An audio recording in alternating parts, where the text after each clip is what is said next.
मतलब आप कहना चाहते हैं मैं उन्हीं कुत्ती हरकतों पे उतर जाऊं फिर? इसलिए मैं कुत्ते की आवाज आपको सुना देता हूँ जी।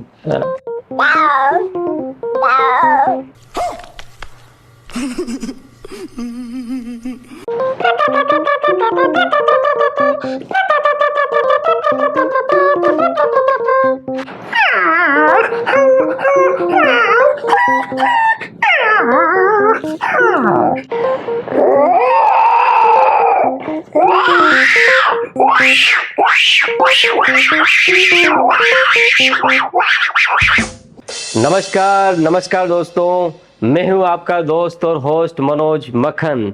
ये आपका और हमारा एक ऐसा प्रोग्राम है जो हमें जोड़ता है नए नए लोगों के साथ, नए मेहमान, नए कलाकारों के साथ। और आज जो कलाकार हमारे साथ हैं वो हैं जालंधर से दीपक तीली, जो बहुत अच्छे कॉमेडियन हैं, मिमिक्री आर्टिस्ट हैं। और ये वो तीली नहीं है जो आप कान में डालते हैं, ये वो तीली है जो हंसी की आग लगा देती है। और एक बार क्या हुआ, एक बात मुझे याद आई। भाई दीपक तीली जब पैदा हुए उससे ठीक पहले इनकी माँ ने अपने हस्बैंड को बोला कि मुझे भी सुंदर से बच्चे का एक फोटो ला के दो जो मेरी आंखों के सामने रखूंगी और उसे देखकर हमारे घर में भी एक सुंदर सा बच्चा पैदा होगा। इनके पिताजी गए मार्केट में, बहुत सारी तलाश करी, तस्वीरें देखी, लेकिन कोई चित्र उनको पसंद नहीं आया। और जो पसंद आया वो था चित्र एक माचिस की डिब्बी पर। और माचिस की डिबिया, उस पर एक अच्छा सा चित्र ला के अपनी पत्नी को दिया।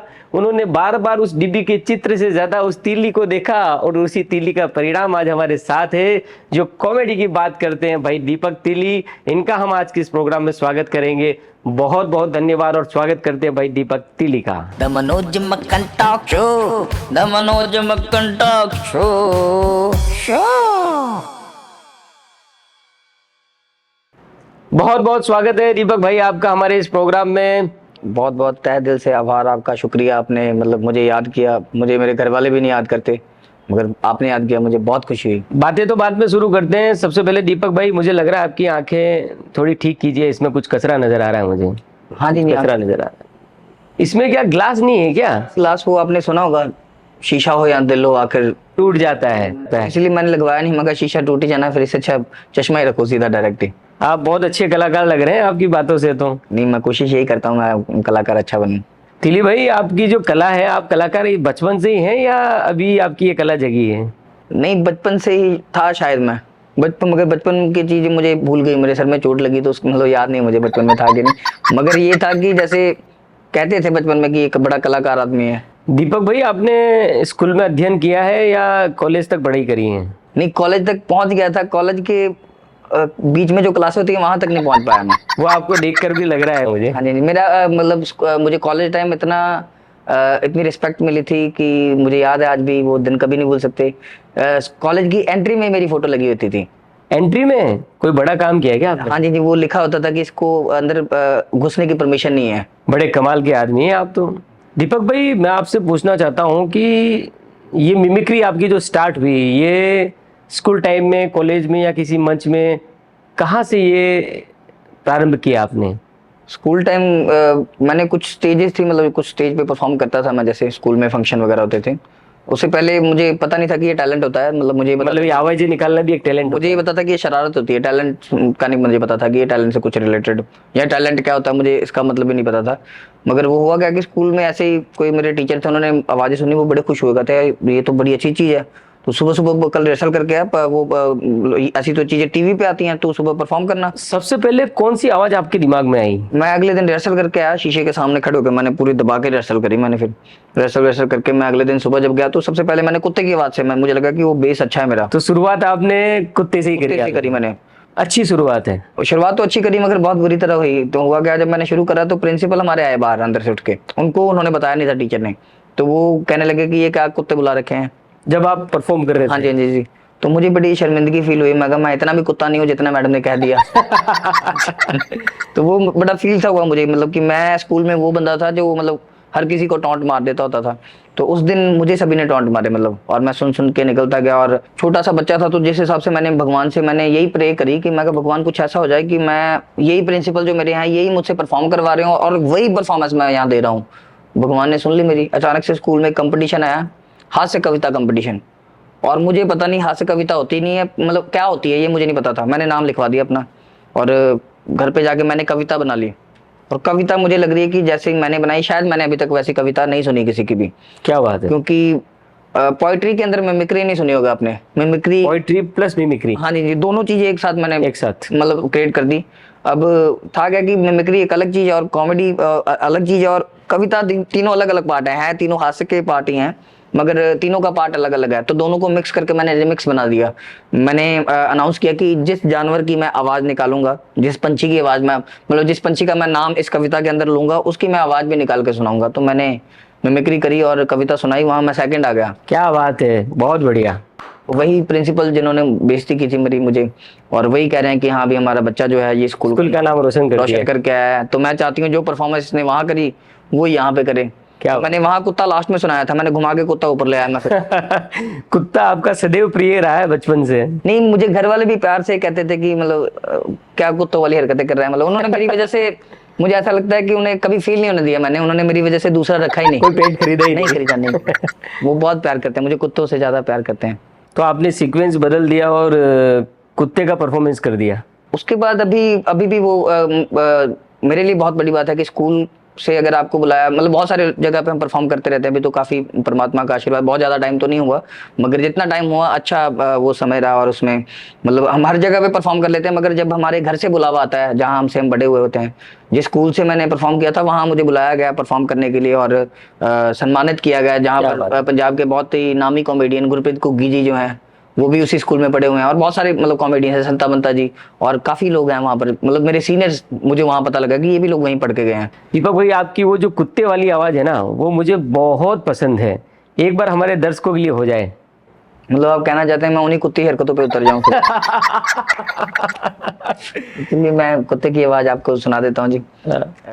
गॉड गिफ्ट है वैसे, एक तो टैलेंट होता है, मुझे लगता है ये परमात्मा ने बहुत मूल्यवान चीज देकर मुझे धरती पे भेजा कि मेरे पास ऐसी मतलब कला है कि मैं आदमी भले ना इकट्ठे हो आवाज लगाने पे, मगर 4 कुत्ते जरूर इकट्ठे कर लेता हूँ। तो मैं कुत्ते की आवाज निकाल के आपको सुनाता हूँ। कहते हैं हमारे ना पंजाब के लोगों की आदत होती है, जब कोई कुत्ता कहीं सो रहा होता है तो उसे बिना मतलब से छेड़ते रहेंगे, बिना मतलब से तंग करते रहेंगे। कुत्ता सो रहा है उसे बुलाना शुरू कर देंगे, टॉमी आजा। आगे से कुत्ता बड़ा खुश होकर आता है, उसे लगता है भी शायद मुझे कुछ खाने के लिए डालेगा, बड़ा एक्साइटेड सा होकर आता है। कुत्ते को बुला लिया, कुत्ता खुश होकर आता कैसे है, कुत्ते को बुला लिया, टॉमी आजा।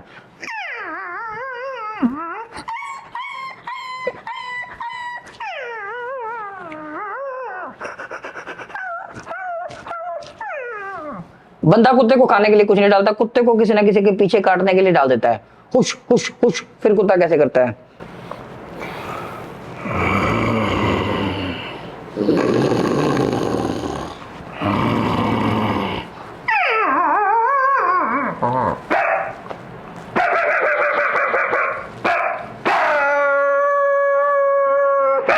क्या बात है यार, बहुत खूब। आगे से बंदे को बड़ा गुस्सा चढ़ता है, वो पत्थर उठाता है, जोर से मारता है कुत्ते के। अब कुत्ता पंजाब से है, और हमारे पंजाब के लोगों की मक्खन भाई एक बहुत दिक्कत होती है, जब कोई अचानक से एक्सीडेंट या इंसिडेंट हो जाए तो हमारे मुंह में से गाली निकल जाती है।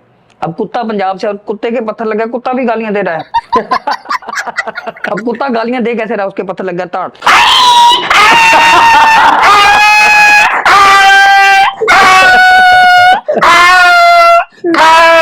क्या बात है, मजा आ गया दीपक भाई। इतनी रियल आवाज तो रियल कुत्ता भी नहीं निकाल सकता है। मतलब आपके कहने का मतलब मैं ज्यादा कुत्ता हूँ? मुझे ऐसा लगता है कि आपका जो टैलेंट है, आप आवाज तो ठीक है, आप कुत्ते से गाना भी गवा सकते हैं। ये क्या कमाल है भाई। मुझे किसी आदमी ने कहा मैं थोड़ा बहुत गुनगुना लेता हूँ, गाना तो मुझे नहीं आता। तो मतलब कुत्ते गाना गाएंगे? हाँ जी, नहीं जी, मैंने कुत्तों को, उन्होंने कहा कि कुत्तों को गाना सिखा दो, तो मैं कुत्तों को तो गाना नहीं सिखा पाया, मगर उनको सिखाते सिखाते कुत्ते की आवाज में खुद गाना गाना सीख गया। तो ये हो जाए दीपक भाई एक बार। तो मेरा एक दोस्त है, उसने बहुत सारे शोज कर रखे हैं, सिंगिंग शो, बहुत सारे रियलिटी शोज में है, और बहुत ही नामी सिंगर है। तो उसने घर में कुत्ता रख लिया, जब वो घर में रियाज करता था तो कुत्ते ने गाना सुन लिया उसका, वो खुश बड़ा हुआ, कहता उस्ताद जी ये तो चीज ही बड़ी मजेदार है, मैं भी ऐसे करूंगा जैसे ये कर रहा है। अब जब मेरा दोस्त रियाज कर रहा है, कुत्ता भी ट्राई कर रहा है गाने की। तो वो गाना कैसे गा रहा है, पहले मेरा दोस्त गा रहा है हा, साथ में कुत्ता भी गा रहा है।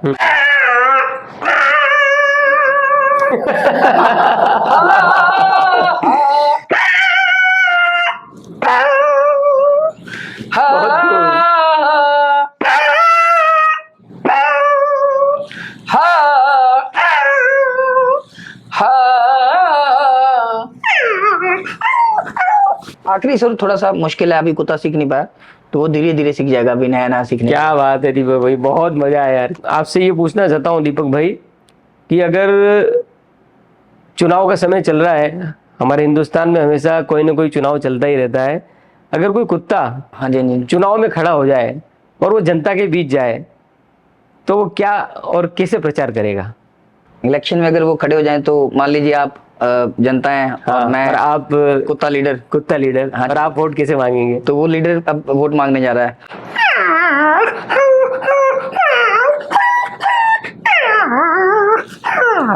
क्या बात है दीपक भाई। कुत्ता जीत जाए इलेक्शंस में तो वो जश्न भी मनाएगा। अच्छा, वो अब जश्न कैसे मनाएगा, खुशी का इजहार करेगा सभी लोगों के बीच में।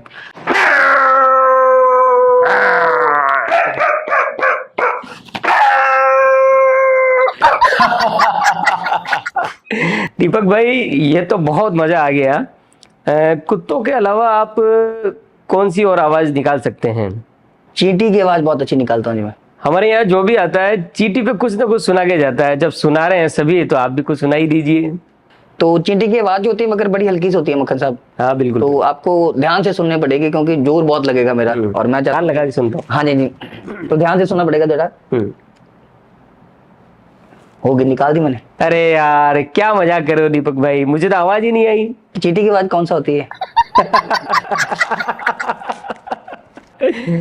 ये तो हो गया है दीपक भाई। चींटी के अलावा और कोई आवाज आप निकालना चाहें तो मैं आपको और आवाजें हैं, जैसे उनमें से एलिफेंट हो गया।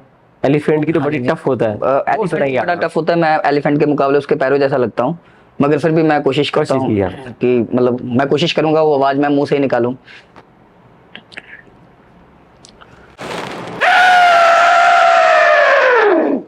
बहुत बढ़िया दीपक भाई। हल्की वॉइस थी थोड़ी, अभी और लाउड होती वैसे। पर मेरे दिमाग में एक बात आई दीपक भाई, निकाल दीजिए दिमाग से बाहर। मेरे कहने का मतलब मेरे दिमाग में ख्याल आया है, तो जो कुत्ते की तो आपने निकाली है तो बिल्ली की आपको निकालनी पड़ेगी।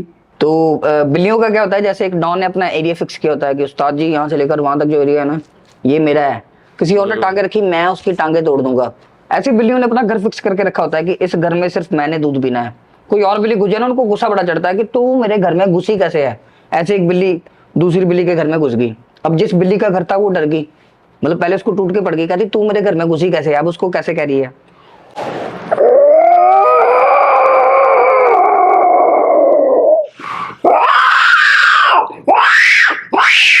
क्या बात है। दूसरी बिल्ली डर गई, कहती सॉरी बहन जी मुझे पता ही नहीं था ये आपका घर है, मैंने यहाँ पे आना नहीं था। तो वो आगे से सॉरी कैसे मांग रही है,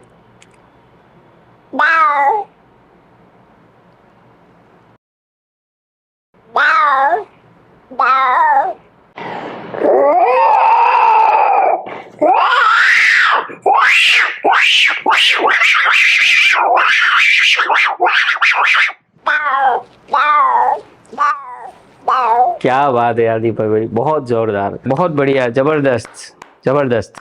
थैंक यू। मजा आ गया।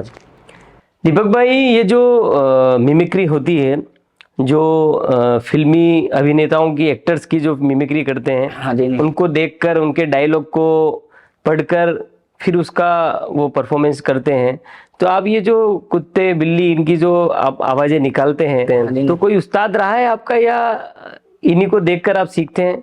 जी जी, हमारी गली में काफी बुजुर्ग कुत्ते थे, तो वो उस्ताद रहे हैं मेरे, क्योंकि वो उन्हें कुछ देख देख के मैं सीखता था। मतलब आपके उस्ताद कुत्ते ही रहे हैं? इसका मेरे कुत्ते ही पड़ गए फिर उस्ताद। तो मतलब वैसे मेरे उस्ताद कुत्ते नहीं है, वैसे मेरे उस्ताद जो लोग हैं वो बहुत रिस्पेक्टेड है मेरे, मतलब मैं करता हूँ उनके लिए, उनका कुत्ता मैं हूँ हमेशा। मगर वैसे जो मतलब कुत्ते हैं ये मिमिक्री, क्योंकि कोई सिखा नहीं सकता, क्योंकि गॉड गिफ्टेड है। मैं अगर चाहूँ कि आपको 2 मिनट में ये सिखा दूं, चाहे 2 महीने भी आप रिहर्सल करके आप सीख लें, तो मुझे लगता है कि ये मुश्किल चीज है, जैसे मतलब नहीं सीख सकता कोई अगला बंदा जल्दी। और ये गॉड गिफ्टेड है, जिसको मतलब परमात्मा ने ये चीज देकर भेजी है, वो उसको अच्छे से प्रेजेंट कर सकता है। तो मैंने उन्होंने दी थी थोड़ी बहुत, मतलब गॉड गिफ्ट में, और बाकी मैंने थोड़ा बहुत देख के ऑब्जर्व करा और उसे थोड़ा बहुत पॉलिश कह सकते हैं, मैंने निखारा जरूर है, बाकी दिया तो मतलब देने वाला तो वही है, हर चीज वही देता है। ये तो दीपक भाई मिमिक्री की बात है, इसमें तो आप उस्ताद हैं ही हैं, ये बात तो हमारी हो गई। लेकिन आपका एक टैलेंट और छुपा हुआ है, वो है सिंगिंग का। हाँ जी। और आपकी गायकी भी लाजवाब है जितना मैं जानता हूँ। तो उसमें तो आपका कोई ना कोई उस्ताद रहा है, और जो भी उस्ताद रहा है वो बहुत ही धुरंधर और बहुत ही पहुंचा हुआ व्यक्ति हो सकता है। तो उस बारे में आप जरा बताइए। गायकी में मैं जिनको उस्ताद मानता हूँ वो पहले ही बड़े उस्ताद हैं, वैसे तो बड़े रिस्पेक्टेड, हमारे पंजाब में नहीं सिर्फ पूरे इंडिया में, पूरे वर्ल्ड में उनको, उनकी वॉइस को बहुत प्यार किया जाता है, आवाज़ को। बहुत सारे उनके सॉन्ग्स बॉलीवुड में भी आए हुए हैं, बहुत अलग अलग फिल्मों में।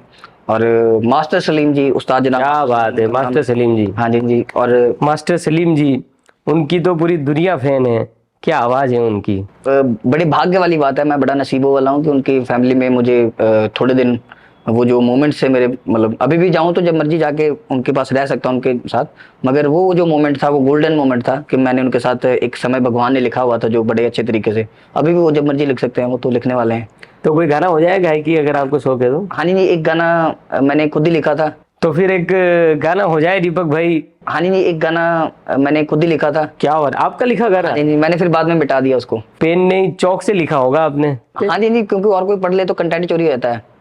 और फिर काफी समझदार हैं आप। हाँ जी, मैं फिर लिखता है उस हिसाब से हूँ। तो वो गाने की लाइनें थी,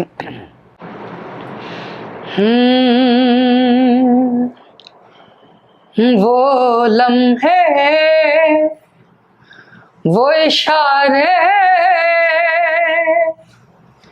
जैसे छन से छलकते तारे, वो लम्हे, वो इशारे,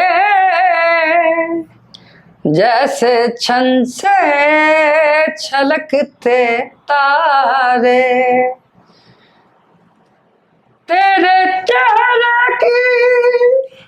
ये ज्यादा ऊंचा मैंने सुर रख लिया था शुरू में ही। नहीं, वो आपके उस्ताद जो रहे सलीम, वो रौनक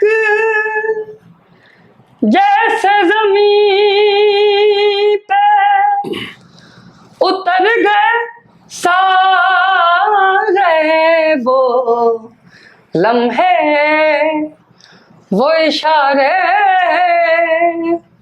जैसे छन से छलकते तारे।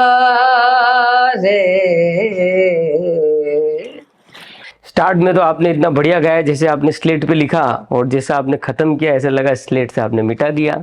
हाँ जी, जहाँ से मिटाया था वहीं से खराब हुआ ये। हाँ, नहीं, बहुत बढ़िया किया आपने। दीपक भाई, आपने आवाज़ें तो बहुत बढ़िया निकाली। ऐसा कर रहा है कि वंस मोर, और हमारे दर्शक और हमारे श्रोता भी इसको बार बार सुनना चाहेंगे। इसको थोड़ा पॉडकास्ट को रोचक बनाते हैं। ऐसा आप इमेजिन कीजिए कि मेरे हाथ में एक रिमोट है, और रिमोट के स्विच को मैं दबाऊंगा, और जो आवाज़ मैं बोलूँगा वो उसको प्ले कर देना। बढ़िया मज़ा आएगा। हाँ जी, बिल्कुल जी। कुत्ता, बिल्ली,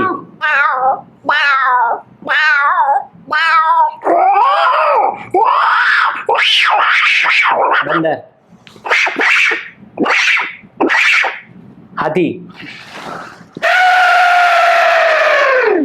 गाय,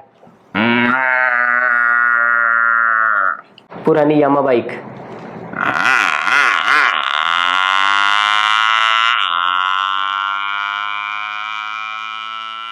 शादी का बैंड,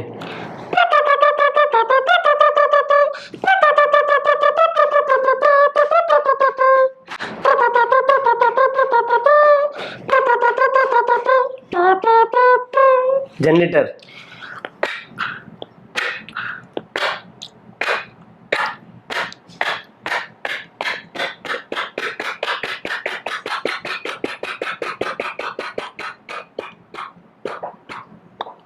तो दीपक भाई बहुत बढ़िया रहा आपके साथ आज का पॉडकास्ट।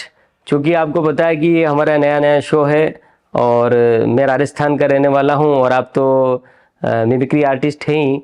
मैं राजस्थान में अपनी लोकल लैंग्वेज में सभी दर्शकों के लिए कुछ बोलूँगा, और आप भी भोजपुरी में या बिहारी में उस चीज़ को बोलें, और हम इसका आनंद लेते हैं। हमारा राजस्थान का सभी सगड़ा भाई बहना ने मारो प्यार भरो नमस्कार। હું એક નયો यो टॉक शो बनायो जिको नाम है Manoj Makkhan the talk show. और आप सबने मैं कहना चाहूँ कि ये कॉमेडी और पोइट्री को शो है, मैं खूब आनंद और खूब मौज मस्ती यहाँ पर कह रहा। आप मैंने सुनता रहो और ये चैनल ने फॉलो करो, इन्हें लाइक करो और ज़्यादा से ज़्यादा लोगों ने शेयर करो। जी विजय आपका राजस्थान का ही लाडला बेटा ने आशीर्वाद और स्नेह प्रदान करो। और आज हमारा लारा दीपक तीली है, ये एक बिहारी सब पर भारी, इस तरीके से बिहारी लैंग्वेज में आपको अपनी बात रखेंगे। इस पॉडकास्ट के लिए बहुत बहुत स्वागत है दीपक भाई। मैं आपको बिहारी स्टाइल में बोल के दिखाता हूँ। तो भैया हम आपको एक बात बताना चाह रहे हैं कि जैसे आप लोग YouTube देखते हैं, फेसबुक देखते हैं और बहुत कुछ देखते हैं। जैसे हम एक YouTube चैनल पे मक्खन भैया हैं हमारे, मक्खन भी बहुत खाते हैं। मक्खन नाम से एक शो लेकर आ रहे हैं। आज जो शो है भाई, शो के देख सकते हैं, लेट के देख सकते हैं, बैठ के देख सकते हैं, जैसे मर्जी देखिए। और आप लोग जरूर देखिएगा, चाप के देखिए, दबा के शेयर करिए एकदम। हाँ, तो ये थे दीपक तीली और अब हम आपसे वादा करते हैं और इजाज़त लेते हैं कि अगले एपिसोड में आपसे फिर मुलाकात करेंगे इसी शो में जिसका नाम है Manoj Makkhan the talk show. The Manoj Makkhan talk show, talk show, the Manoj Makkhan talk show, the Manoj Makkhan talk show, the Manoj Makkhan talk show, show.